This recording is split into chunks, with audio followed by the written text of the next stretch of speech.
ಇದೀಗ ರಣಮಳೆ ಅವಾಂತರಕ್ಕೆ ಧರೆಗುಳ್ಳಿದೆ ವಿದ್ಯುತ್ ಕಂಬ ಕೂಡ ಬೆಂಗಳೂರಿನ ಜೆಪಿ ನಗರದ 1ನೇ ಫೇಸ್ನಲ್ಲಿ ನಡೆದಿರುವಂತಹ ಘಟನೆ ಇದು. ಮತ್ತೊಂದು ಕಡೆ ಕಾರಿನ ಮೇಲೆ ಬಿದ್ದಿರುವಂತಹ ಬೃಹತ್ ಗಾತ್ರದ ಮರ ನಜ್ಜುಗುಜ್ಜಾಗಿ ಟಾಟಾ ನೆಕ್ಸಾನ್ ಕಾರ್ ಕೂಡ ನಿಂತಿದೆ.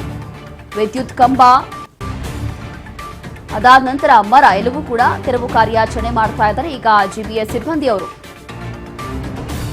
ಹೀಗೆ ಜಿಬಿಎಸ್ ಸಿಬ್ಬಂದಿ ಈಗ ತೆರವು ಕಾರ್ಯಾಚರಣೆಗೆ ನಿಲ್ತಿದ್ದಾರೆ.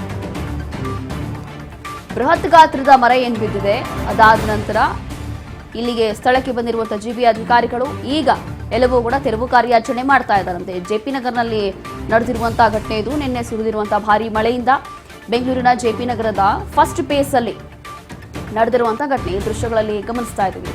ಒಂದು ಕಡೆ ವಿದ್ಯುತ್ ಕಂಬ ಬಿದ್ದೋಗಿದೆ, ಮತ್ತೊಂದು ಕಡೆ ಕಾರ್ ಮೇಲೆ ಈ ರೀತಿಯಾಗಿ ಮರ ಬಿದ್ದಿರುವಂಥದ್ದು. ಹಾಗಾಗಿ ಎರಡೂ ದೃಶ್ಯಗಳನ್ನು ಗಮನಿಸ್ತಾ ಇದ್ದೀವಿ. ಈ ಒಂದು ಕಾರ್ ಮೇಲೆ ಮರ ಬಿದ್ದಿರೋದ್ರಿಂದ ಕಾರ್ ಎಲ್ಲವೂ ಕೂಡ ಟಾಟಾ ನೆಕ್ಸಾನ್ ಕಾರ್ ನಜ್ಜುಗುಜ್ಜಾಗಿದೆ. ಇದನ್ನು ಕೂಡ ಈಗ ತೆರವು ಕಾರ್ಯಾಚರಣೆಗೆ ಇಲ್ಲಿನ ಜಿಬಿಎಸ್ ಸಿಬ್ಬಂದಿ ಬಂದಿದ್ದಾರೆ. ಮತ್ತೊಂದು ದೃಶ್ಯಗಳಲ್ಲಿ ಗಮನಿಸೋದಾದ್ರೆ ಇದು ವಿದ್ಯುತ್ ಕಂಬ ಕೂಡ ಬಿದ್ದಿರುವಂಥದ್ದು ನಿನ್ನೆ ಬಂದಿರುವಂತಹ ಭಾರಿ ಮಳೆಯಿಂದ. ಹಾಗಾಗಿ ಈಗ ಜಿಬಿಎ ಸಿಬ್ಬಂದಿ ಸ್ಥಳಕ್ಕೆ ಬಂದು ತೆರವು ಕಾರ್ಯಾಚರಣೆಯನ್ನ ಮಾಡ್ತಾ ಇದ್ದಾರೆ. ಬೆಂಗಳೂರಿನ ಜೆಪಿ ನಗರದ ಫಸ್ಟ್ ಫೇಸ್ ಅಲ್ಲಿ ನಡೆದಿರುವಂತಹ ಘಟನೆ ಕೇವಲ ಬೆಂಗಳೂರಿನ ಜೆಪಿ ನಗರ ಅಲ್ಲ ಅಥವಾ ಮತ್ತೊಂದು ಭಾಗ ಅಲ್ಲ, ಆಲ್ಮೋಸ್ಟ್ ಬಹಳಷ್ಟು ಏರಿಯಾಗಳಲ್ಲಿ ನಿನ್ನೆ ಬಿದ್ದಿರುವಂತಹ ಭಾರಿ ಮಳೆಯಿಂದ ಈ ಪರಿಸ್ಥಿತಿ ಇದೆ ಅಂತಂದ್ರೆ ಈಗಲೂ ಕೂಡ ಕೆಲವೊಂದು ವೆಹಿಕಲ್ಗಳ ಮೇಲೆ ಕೆಲವೊಂದು ಗಾಡಿಗಳ ಮೇಲೆ ಈ ರೀತಿಯಾಗಿ ಮರಗಳು ಅಥವಾ ವಿದ್ಯುತ್ ಕಂಬಗಳು ಶೆಡ್ಗಳು ಎಲ್ಲವೂ ಕೂಡ ಬಿದ್ದು ಹೋಗಿದೆ. ಆದರೂ ಕೂಡ ತೆರವು ಕಾರ್ಯಾಚರಣೆ ನಡೆದಿಲ್ಲ, ಹೇಳೋರು ಕೇಳೋರು ಇಲ್ಲ ಅಂತ ಹೇಳಿ ಅಲ್ಲಿರುವಂಥ ಜನ ಸುತ್ತಮುತ್ತ ಅವರಿಗೆ ಇದು ಬಹಳಷ್ಟು ಎಫೆಕ್ಟ್ ಆಗ್ತಾ ಇದೆ. ಅಲ್ಲಿ ಟ್ರಾಫಿಕ್ ಜಾಮ್ ಆಗೋದು ಅಥವಾ ಮತ್ತೊಂದು ಆ ಒಂದು ರೋಡ್ಗಳಿಂದ ಓಡಾಡೋಕ್ಕಾಗೋದಿಲ್ಲ, ಜನರಿಗೆ ಬಹಳಷ್ಟು ಸಮಸ್ಯೆ ಆಗ್ತಾ ಇದೆ.